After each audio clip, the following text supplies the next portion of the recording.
Bonsoir à tous, c'est God ASMR et aujourd'hui on se retrouve pour une nouvelle vidéo où, comme vous avez pu le voir dans le titre, je vais vous expliquer pourquoi je me suis lancé dans l'ASMR sur YouTube. Parce que peut-être que certains d'entre vous ne le savent pas. Donc la raison pour laquelle je me suis lancé sur YouTube en tant qu'ASMR artiste. Donc je vais vous dévoiler tout ceci dans cette vidéo. Donc à la base, il faut savoir que lorsque j'ai créé ma chaîne YouTube et que j'ai commencé à publier des vidéos sur cette dernière, je n'étais pas du tout dans l'univers de l'ASMR. Je faisais trois types de vidéos. C'était d'une part les jeux vidéo, d'autre part les Tortues Ninja et d'autre part les vidéos Disney. Voilà, donc il y avait trois univers différents à vous faire partager. Mais étant beaucoup plus jeune à cette période, c'est-à-dire que j'avais 14-15 ans je pense à peu près, je me suis rendu compte que sur les réseaux sociaux, malheureusement, lorsqu'on s'éparpille un peu trop n'importe comment, malheureusement c'est dur d'avoir plus d'audience.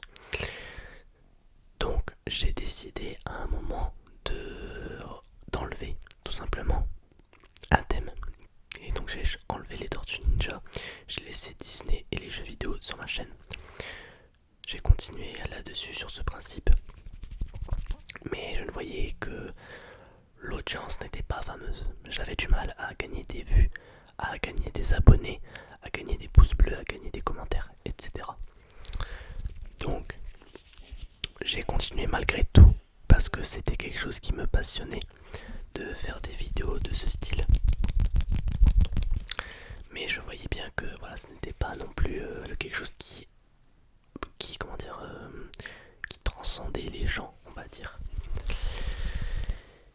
Et donc j'ai découvert l'ASMR à partir de 2018, je dirais, 2018-2017 à peu près. Et j'ai d'ailleurs même la première vidéo que j'ai pu voir dans l'ASMR, c'était une vidéo de Dimitri ASMR. Peut-être que certains d'entre vous le connaissent. Il est encore actif sur YouTube en ce moment. Donc c'est Dimitri ASMR qui a fait pas mal de vidéos YouTube pour le coup. Et donc c'était la première vidéo que j'avais regardée, c'était sur sa chaîne. Et je me rappelle avoir vraiment beaucoup aimé au point de la regarder, en fait de regarder la même vidéo plusieurs fois, jour après jour. Et c'est vrai qu'à ce moment-là, j'ai eu un coup de cœur, je vais pas mentir, sur le phénomène ASMR. Donc je me suis renseigné de plus en plus. Au début, c'était vraiment vite fait, bien fait, c'est-à-dire que je me renseignais juste vite fait et que j'écoutais ma vidéo du soir, je dormais et je sentais que j'avais un phénomène de relaxation qui s'intégrait en moi quand je visionnais ce style de vidéo. Après, j'ai regardé à un moment donné plus de choses, donc c'est-à-dire le tapping, bruit de bouche, mukbang, etc. J'ai vraiment testé tous les styles d'ASMR qui existent. Je me suis rendu compte qu'il y avait des choses que j'aimais, d'autres moins. Par exemple, les bruits de bouche, je sais que personnellement, c'est pas non plus ce que je préfère. Et par contre, le tapping, c'est quelque chose que j'adore. Les roleplays, je suis mitigé, je ne sais pas trop quoi en penser. Mais voilà, pour vous dire des choses que j'aime, des choses que je n'aime pas dans l'univers ASMR, et c'est tout à fait normal. À partir de ce moment-là, la boucle ASMR a commencé à se développer. Et c'est-à-dire que je me suis renseigné pour voir comment tourner une vidéo ASMR de bonne qualité. Alors parce que dans le temps, pour le coup, je n'avais pas encore de salaire. Je n'avais pas encore de salaire, oui. Ce qui fait que compliqué de se procurer un matos de qualité, que ce soit le micro, la caméra et j'en passe. Même le téléphone, je me rappelle que j'avais un téléphone vraiment de base, mais avec une mauvaise qualité d'image ou de son. me suis renseigné, j'ai vu qu'il y avait des micros pas trop chers, donc j'ai essayé de m'en procurer du mieux que je pouvais, plus une caméra, on va dire, voilà, en essayant de m'améliorer au fur et à mesure, mais pas facile. Puis je me suis lancé et là je vous ai annoncé que c'était un test de vidéo ASMR. Et je ne me rappelle plus du tout la première date de la vidéo de ASMR, je vous avoue. Mais en tout cas, elle est dans la playlist normalement. Et par contre, je me souviens de quoi ça parlait. C'était de livres de coloriage Disney que je vous présentais en ASMR. Donc c'était un mix de chuchotement, tapping, présentation de livres. Et donc voilà, j'ai continué à faire ceci et j'ai vu que j'avais plus de vues que d'habitude, plus de likes, plus de commentaires à certains moments. Donc je me suis dit, je vais me lancer là-dedans. Et donc après avoir réfléchi un peu à comment je pouvais changer mon identité de chaîne, étant donné que je ne peux pas allier jeux vidéo, Disney, ASMR ensemble, ça ne va pas du tout, il y a beaucoup trop de choses. Donc j'ai mijoté dans ma tête et je me suis rendu compte que les jeux vidéo allaient plus me coûter de l'argent qu'autre chose, que me procurer de la visibilité ou de l'audience, et que à contrario la SMR c'était plus facile à tourner et moins coûtant. C'est-à-dire que c'est très simple en soi, c'est je mets mon micro, je parle, etc. Tandis que là un jeu vidéo faut acheter le jeu vidéo en question, donc ça coûte de l'argent pour le coup. Le gameplay après ça prend un rythme, il faut avoir un rythme régulier. Et contrairement à la SMR où je trouve que là tu es très libre de ce que tu veux montrer aux gens en ASMR. Tandis que le jeu vidéo, t'as une storyline pour tout le monde, vu que c'est les mêmes jeux vidéo. Mais voilà, donc du coup j'ai mijoté, j'ai bien réfléchi et au final j'ai décidé d'enlever les jeux vidéo en termes de vidéos sur la chaîne YouTube et je me suis consacré à Disney et ASMR. J'avais une bonne base et en fait je suis tellement à fond sur Disney, vous le savez très bien, depuis longtemps, mais du coup je ne me voyais pas m'arrêter en termes de vidéos Disney, même si je reconnais que les statistiques ne sont vraiment pas au rendez-vous, contrairement aux vidéos ASMR. C'est donc pour cela que à partir d'un certain moment, je ne sais plus quand exactement, je vous avoue que j'ai pas cherché les dates, mais j'ai décidé de séparer les deux thématiques, donc Disney et ASMR, en deux chaînes. Donc on a Got ASMR qui est devenue ma chaîne principale que vous écoutez actuellement, et la chaîne secondaire Got Fan Disney qui est vraiment mise à l'écart, mais monumentalement. Je le sais très bien, mais malheureusement, au vu des statistiques de ces vidéos, je ne me permets pas de créer beaucoup de contenu sur cette chaîne secondaire, ce qui est logique vu que c'est une chaîne secondaire. Je me concentre principalement sur la chaîne principale. Voilà, ceci étant dit, vous avez vraiment les principales lignées de comment l'ASMR est venu sur cette chaîne YouTube. Et c'est vrai que pour le coup, contrairement à beaucoup de vidéastes ASMR, après, je pense que comme je suis venu au moment en fait où le mouvement ASMR est venu en big up en France, j'ai pas beaucoup eu de retours négatifs concernant ces vidéos. Vraiment, si je devais m'en rappeler d'un, ça serait impossible. J'ai vraiment eu beaucoup d'avis positifs sur ces vidéos. Et même généralement sur YouTube, j'ai eu beaucoup d'avis qui étaient positifs, que ce soit aux jeux vidéo, Disney, ASMR.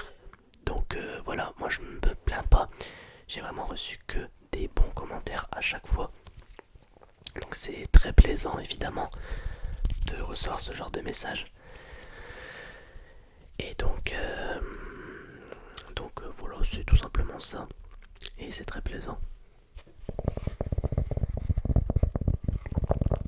Après, je ne pense pas avoir oublié quelque chose à mentionner. Parce que actuellement on est dans cette dynamique de création de contenu ASMR Disney. Tout simplement parce que les vidéos ASMR parlent d'elles-mêmes en termes de statistiques. On a beaucoup plus de vues et beaucoup plus de montées d'abonnés, de likes et j'en passe. C'est donc pour cela que je me suis consacré vraiment à l'ASMR et très honnêtement je l'ai déjà répété plusieurs fois dans des lives. Je ne m'attendais vraiment pas à ce que le contenu principal que je fasse sur YouTube soit de l'ASMR. Mais vraiment pas. Puisque premièrement, je trouve que je n'ai pas forcément une voix qui est reposante. Après c'est mon avis personnel. J'ai pas forcément une voix qui est très reposante. Mais apparemment si. Puisque beaucoup de gens apprécient ce que je fais. Et c'est vrai que un autre point qui me surprend, et peut-être que certains l'ont peut-être remarqué, je suis pas forcément quelqu'un qui est très mollo, on va dire, dans la vie, qui est très doux, calme, etc. Globalement, j'ai envie de dire, je peux être calme évidemment, mais dans mes journées habituelles, on va dire, dans mon quotidien, j'ai tendance à être quelqu'un qui est assez speed. Je vais pas le mentir, je vais pas mentir. Donc c'est pour ça que ça aussi, je pense que c'est un petit point faible qu'on peut avoir quand on est ASMR artiste, d'être un peu trop speed dans la vie. Parce que par exemple, dans le tapping sur des objets ou autres dans des vidéos ASMR, il y a des ASMR artistes qui sont beaucoup plus à l'aise dans le tapping très lent que le très rapide, comme ceci par exemple. Donc c'est pour ça aussi que je pense que ça m'a surpris que beaucoup de gens soient aussi intéressés par mes vidéos ASMR que par d'autres contenus. Après, je cherche d'autres raisons qui pourraient penser que, eh bien, je ne pensais pas que ça allait bondir en termes de statistiques. Après, ce que je pense aussi, et ça c'est un phénomène, enfin c'est un fait, on va pas le mentir, je pense qu'il y a beaucoup plus d'ASMR artistes féminins que masculins. Je crois que ça se vérifie, en tout cas sur TikTok et Instagram. Je pense que le genre qui survient le plus dans l'ASMR, c'est les femmes. Sur YouTube, on a de tout. Voilà, on a vraiment de tout. Donc, je dirais à la moitié homme-femme, on va dire que c'est autant d'hommes que de femmes. Mais sur TikTok, je pense qu'il y a beaucoup plus de femmes que d'hommes.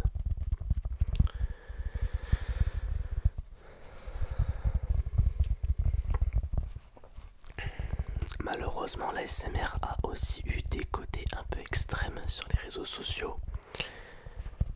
Je pense notamment à du contenu sexualisé qui existe depuis maintenant pas mal de temps. On va pas se le cacher.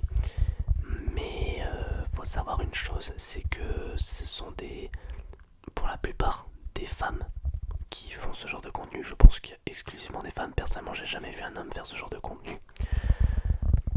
Mais il faut savoir que ce genre de personnes, évidemment, en profitent pour déjà leur visibilité, leur buzz.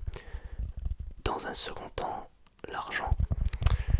Parce que évidemment, chaque vue, chaque publicité qui est proposée, ça rapporte de l'argent, tout simplement. Et donc voilà, c'est vrai que ça reste un côté extrême de l'ASMR, un côté extrémiste, j'ai envie de dire, jusque-là. Mais malheureusement, dans n'importe quel domaine de la société, j'ai envie de dire qu'il y a toujours un côté extrême.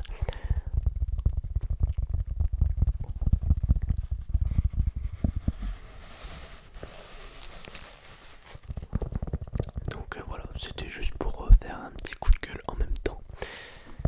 Et pour parler un peu aussi de c'est vrai que voilà, malheureusement on a des gens qui préfèrent faire du contenu sexualisé que du contenu vraiment normal, j'ai envie de dire. Parce que pour moi, ce genre de contenu, ce n'est pas du contenu normal, c'est juste de la provocation. Et ils se rendent pas compte de l'impact qu'ils peuvent avoir sur des internautes qui découvrent l'ASMR. Et malheureusement, ça existe, ce genre d'internautes qui pensent que l'ASMR ce n'est que du contenu sexualisé. Alors que c'est faux. Alors que c'est faux. À la base, c'est clairement un concept qui est totalement normal. C'est juste que des gens l'ont détourné à leur manière pour gagner un maximum d'argent. Voilà. Et malheureusement, comme c'est un contenu sexualisé, ça a marché. Étant donné qu'on va pas se mentir que l'alcool, la drogue, le sexe, etc., ça reste des contenus qui malheureusement attirent le monde. Et surtout les internautes sur les réseaux sociaux. Enfin bref, on n'est pas là pour faire de la politique, mais c'était surtout pour le mentionner, que malheureusement l'ASMR a aussi eu ses petits défauts, sans que ce soit de la faute de quiconque, mais malheureusement certains l'ont utilisé à leur manière, au mépris des autres artistes ASMR qui créent du contenu original et très productif et avec de très bons résultats.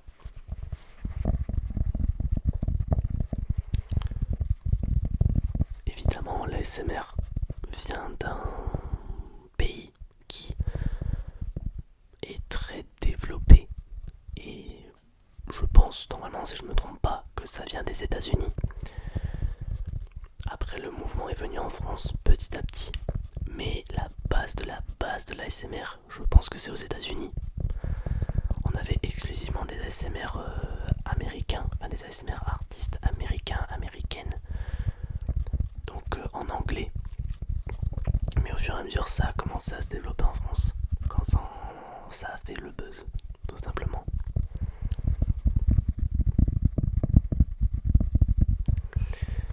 Enfin voilà. Donc j'espère que vous en aurez appris un peu plus sur mon histoire personnelle, en lien avec YouTube évidemment.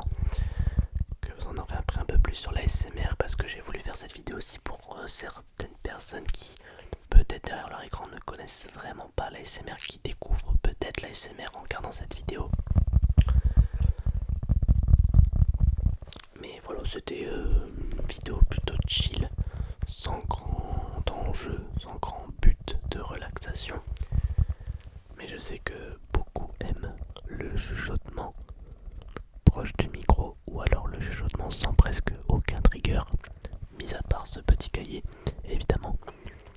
Mais du coup voilà, j'aime bien ce genre de vidéo où je parle juste avec un petit objet, un petit trigger en main, et je vous parle d'un sujet qui m'intéresse, me passionne.